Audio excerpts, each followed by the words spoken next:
when you look at the history of how so many great musicians were treated, you know, and what they had to go through, what we were talking about before, you know, obviously because of the racial situations in this country at one particular time, and still reminiscence or you know, still happening at different areas. But, you know, at a particular time, you know, I mean, musicians in certain parts of this country couldn't play certain places. You know, they had to go through a back door. They couldn't eat certain places. They couldn't sleep certain places. They couldn't do any of these things. And we're talking about people like Louis Armstrong, Duke Ellington. We're talking about Bird. We're talking about all the greats that have been touched spiritually and, you know, by God or however you want. Why did they have to go through all of this? You know, what was it? You know, it's just all the political crap, you know, and the bigotry and racism and things that, you know, that were happening. It also gets back to when you talked about, you know, certain musicians not getting it, not having certain experiences that others have had, that others have had to go through.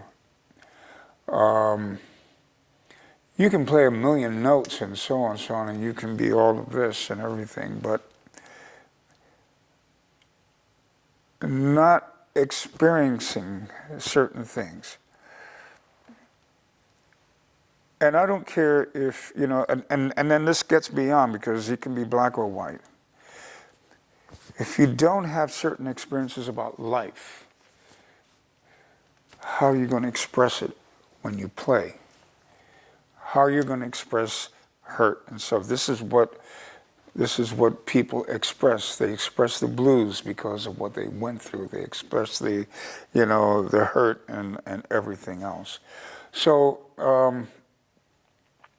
I think all of these things, you know, we can get political, we can get this, we can get that, you know.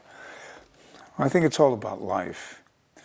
And I think for those that have been touched, as you said it, as you have said, those were special people put here by the Creator God to give a message, to teach, for us to move forward, because that was their platform, that was their message, you know.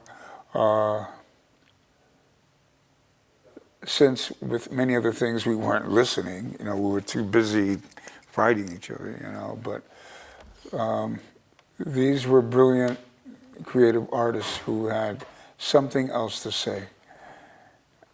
And they touched everyone, you know. It's like Randy says, music is something you can't touch it, you can't see it, but you can feel it.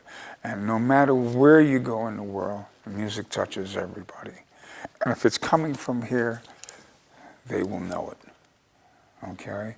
And sometimes it might be a little bit too far for them to understand. It's like we talked about Sun Ra and Train and Eric Dolphy and some of those cats who were playing, you know.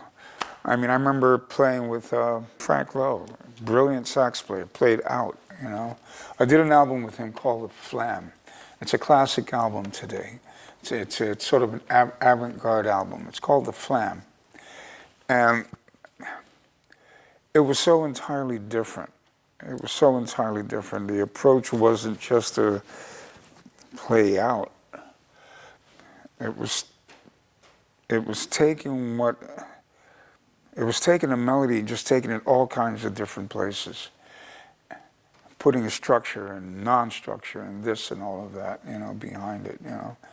So, but anyway, I'm kind of going off in a lot of different places.